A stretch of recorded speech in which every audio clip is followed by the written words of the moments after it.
What's up? It's been a very long time, but I'm here and I'm back. What's up, everybody? This is Philip, and this is the Bad Cigarette Podcast. If you ask me how long it's been since I've recorded an episode, I'm not gonna be able to answer that correctly because it's been so many months, so long, and I don't know exactly how long it's been. I'm here. Jeez, it's been a while. But anyways, today I want to talk about first football, soccer in other words. We call it football in Africa. Other people call it soccer. But so PSG was playing Chelsea, and during the time where Chelsea was receiving their trophy, Trump happened to be there, which I'm not very surprised because he is somebody who craves for attention and craves for people to like him, which is not very surprising also considering that he's a politician, and that is literally what politicians are used for. Not used for, are used to being liked by their supporters and being supported in many ways. But for him, he happens to be the kind of guy where he doesn't stand there and do things or convinces you to support him or like him. At least not anymore. Unless he's lying to you. If he does it and he promises you things, he's lying to you. Yeah, ask every American. They're gonna tell you.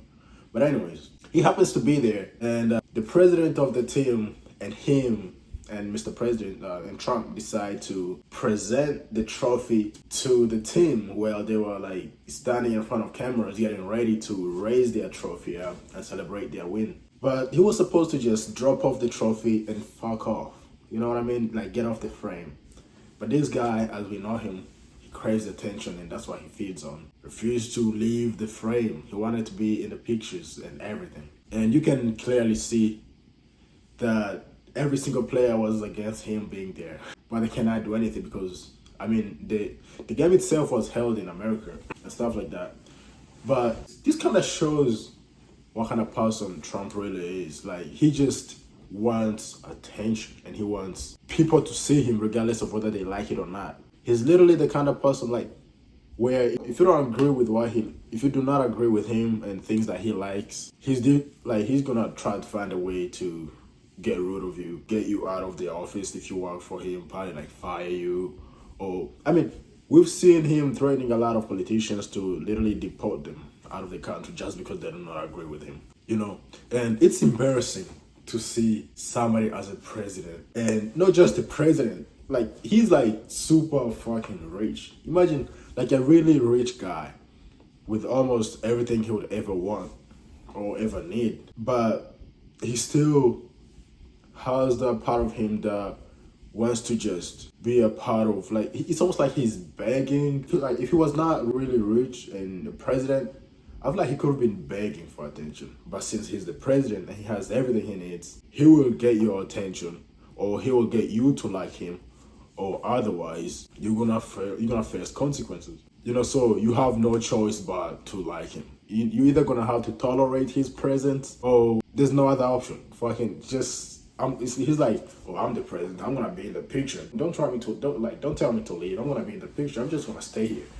Yeah, and then everybody else like literally lifts up the trophy and celebrates, and he's just there like he didn't even do his signature point. Like he didn't even do that. He just stood there and started kept clapping. That's so fucking embarrassing. They say that a good leader knows, or like a good dancer knows when to get off the stage, but that doesn't seem like that. It doesn't seem like Trump is a good dancer in a way. You know what I mean? It's crazy, and that's your president. So let's just stay within politics, within like the sphere of politics. You know what I mean? So something else that has been happening within politics that kind of caught my attention, especially I feel like it was last week or this week. I think it was last week, where President Trump invited about 5 African leaders or African presidents in America into the Oval Office. Sorry, not into the Oval Office, but at the White House, and spoke to them about what kind of interest he had within their countries and the kind of things that he would like to do with them. Especially, most of the conversation was around minerals, basically like business in general, trying to find out how America can work with those countries for benefits for like mutual benefits, especially with minerals, oil. You know what America needs. You know what America wants now. You know, minerals, oil, and stuff like that. One thing that kind of caught my attention in a weird way is when the president of Senegal recommended Trump to invest in a golf course within Senegal so that he can show up and play golf whenever he wants to and whenever he needs to, because Trump's a really big golfer. If you know him, you know that. So the president of Senegal literally asked Trump to build or invest or try to ask his friends that are rich like him to invest in a golf course within Senegal so that he can just show up and play golf and then have other people show up and play golf. Basically, so like he can attract tourism. You know, that's very cool. That's okay. That's very normal. But like, I just wondered, what is it about a golf course that Senegal cannot build themselves? We have a lot of rich people in Senegal. You know, I feel like I've never been there and I don't know a whole lot about Senegal. But I feel like there is enough rich people in Senegal where the president can talk to them and be like, hey, there's an opportunity for you guys to build a golf course, which would attract more tourists to come in here and play golf from anywhere in the world, anywhere, like literally every corner of the world. People can just come in here, enjoy the water, enjoy the beach, and then play golf too. But he just asked the president of America to be the one to come in with money and build that golf course in his country. I don't know. I'm not 100% knowledgeable about the way, like exactly his goal was. But I feel like Senegal can do that themselves. And like they don't need Trump. I feel like Africa needs to be in a position where they need to be in a position where they do not need the West as much as possible, because we've had Western investors and Western companies in Africa for as long as I can personally remember. And they have not done anything that is good enough for every single African leader to be like, to say that it's a good idea, or like a regular African to say that it's a good idea to keep giving them access to African resources, especially when it comes to minerals and oil and like natural resources, for like in the way that they've had access to it in the past, I don't know, 60 years or 20 years or whatever you want to say. I feel like we should be at a time we should just find a way to either have a partnership with like Western companies that we're in a way that we're getting like mutual benefit or more, because what is it that we're benefiting from when there's like a company, what is it that we're benefiting off of a company that comes into the country and literally owns a mining site, like literally owns it, like they own the site. A private company in a foreign country owns that site and only pays taxes, and then only gives like 30% of their other revenue to the country, and then takes the rest of the money into their own country. And then not only fucks up the environment within that country on that side, but literally not employ the people within like that area where that site is as much as they're employing. Like companies come into like foreign countries and bring their own employees in there and their own miners and stuff like that. And then after they mine those minerals, they just take them with them. And whatever that country is, just stays the way it is. When that company feels like they're done with everything, they just leave, and they leave a disaster in a place that they were mining. But I just feel like it's time for different countries to just start doing their own thing without having to rely on Western investors and stuff like that. Because I feel like they can do it. You know, there's enough money there to do. There's enough resources for them to just do whatever they need to do to just run their countries the way they feel like it's beneficial to them and their people. But it's just weird seeing a lot of African countries coming into the West side and into America, just riding these leaders' dicks just to get them to work with them. It's weird, but hey, that's politics. You never know. But by the way, anyways, so I feel like I kind of lost exactly what I was trying to talk about.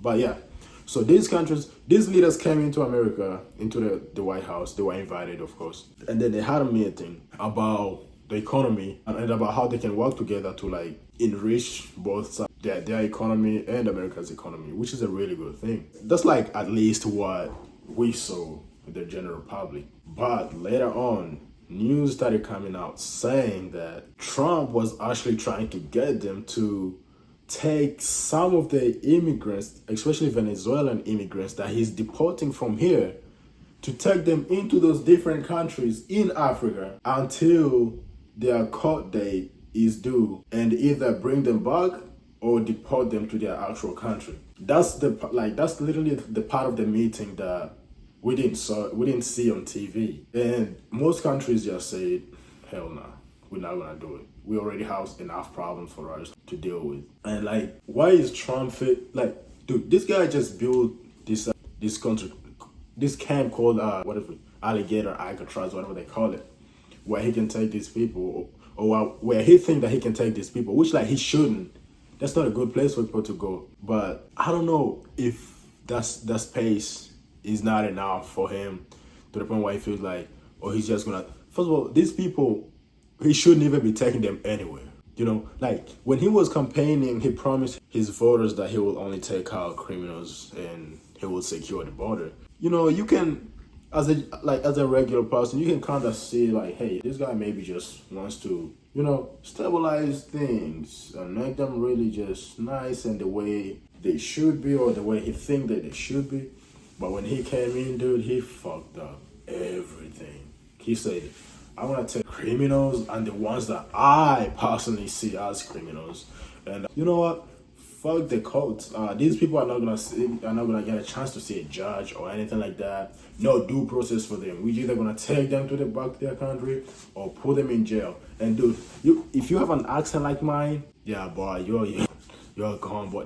That's basically what he did. Instead of doing what he said he would do, which is like taking all the cartels or all the criminals out of this country. I want to say maybe he did that and then started taking people that are not even criminals. And it doesn't make any sense for someone to just get into the office and then start arresting people that are almost like the backbone of their agricultural system. These people literally work in farms and they run the farms. They're like the conveyor belt of our food supply. They bring the food to the tables, but I don't understand why he feels like these people do not. It's Trump. You like trying to understand Trump. You're like trying to understand why you found the fucking apple in a mango tree.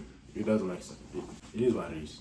But hey, I feel like I kind of like want to explain a little bit of how I paint. When you see a lot of people paint, they have this way where they paint about one subject on the whole canvas. Like I literally just cannot do that. My brain doesn't work like that. I have different subjects. Literally, on this painting, I'm talking about different things on one exact painting. And it's really hard for me to just focus on one subject and then fill out, and then just like, it's hard for me to grab one image and use it to write a message or send a message. You know what I mean? Like, the way I do is just that I get one canvas and then I just paint on it. And then when I'm painting every single day, because like one painting doesn't take just one day to like paint, to finish it. It can take a day if you really want to do it, but I don't really do it like that. It takes me like maybe 3 days, 30 hours or 40 hours. You know, not exactly on like back to back, stuff like that. But anyways, like it's one painting, one canvas with different messages about different subjects. But if you really zoom out of the painting and see every single subject within that one painting, it kind of just gives the same message, but because like there's always like a big problem, and that big problem have other small little bitty problems within it. And so when I'm painting, it's almost like instead of painting one big problem, one big image that talks about one big problem, I just paint a lot of problems and tell the story or speak about a lot of problems. And then if you zoom out of the painting and see every single problem that's on the painting, you can literally tell that it is different problems that are within one big problem. You know what I mean? It's like, let's say politics. You know, most of my paintings are kind of political in a way. They just talk about social problems and things like that. So if you look at the painting, if you look at like one, like just if you see this and pay attention and read different things like one by one, they will seem like different things, right? But then when you literally put all those things that you read almost like together, you'll find out that they are not that different, you know? So for example, I speak about police patrolling a food desert. Like that's something about where if you go in a food desert in a place where, like if you don't know what a food desert is, a food desert is anywhere within an urban area where you have to travel, I think more than a mile or 2 miles to get to the nearest food market or to the nearest grocery store. And I do not live in a food desert right now, but I used to. And when you live in a food desert, you will notice that there's literally more police officers, because like it's usually in the ghetto or in like I think the ghetto is like kind of like the word for it. You know, you notice that there's literally more police in the ghetto or more police in an inner city kind of place than in other suburban kind of place, or in like, you know, there's more police on the east side than like in neighborhoods on the east side and the inner city than on the west side, where it's like nice buildings. And you know, there's more police within where like poor people live compared to where rich people live. That's what I've seen, and within my own eyes. I don't know what you've seen. But so it's a food desert, and usually you're gonna see a whole bunch of police there. So they are patrolling a food desert. It's like, dude, we might need more police within these areas, but we also need more grocery stores. We need more grocery stores in these areas than drug stores. But you're literally gonna find more drug stores in a food desert than grocery stores. And I feel like that's kind of like a thing that needs to be paid attention to. So that's one thing.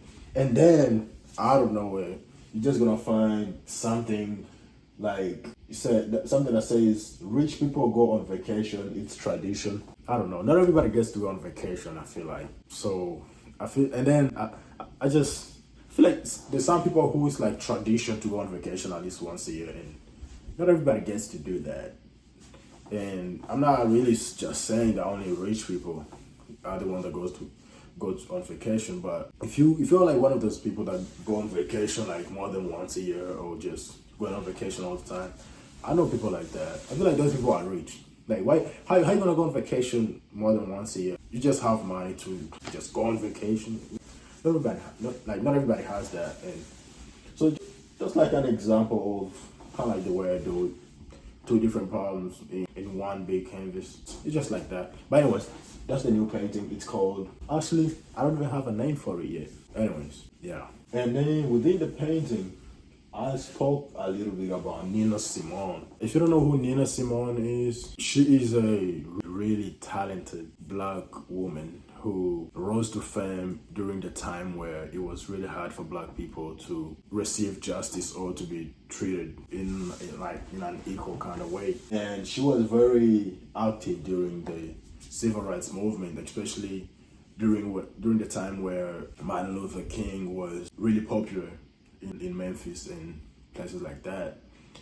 And she was a jazz musician, and then she also made different kind of music from different kind of genres, but she was like mainly known for like jazz music. But to her, she was a very rebellious kind of woman. And she famously said, this is what she famously said about jazz music. She said, it is not jazz, it is black people classic music. And she said that it's called jazz as a way to try to like sing or something like that. She was like very known to be rebellious. She did not take any bullshit. There's one story of her where I think she traveled somewhere, I don't know if it was Berlin or anything like that, but she traveled somewhere just to catch this guy that stole her music and tried to shoot him. She grabbed the gun and tried to shoot him, but she missed. And in the interview, she was like, yeah, I saw him and I tried to shoot him. I'm sorry I missed. She was an apologetic kind of woman and very strong. Anyways, yeah, that's the new painting. Hopefully tomorrow, if I finish it today, because if you see on the other side, that face is not done. And I'm going to be working on that. But anyways, my name is Philip, and thank you so much for watching the Bad Cigarette podcast. Hallelujah, pray for my mother and my brothers. since I belong now. Oh, hallelujah, pray for my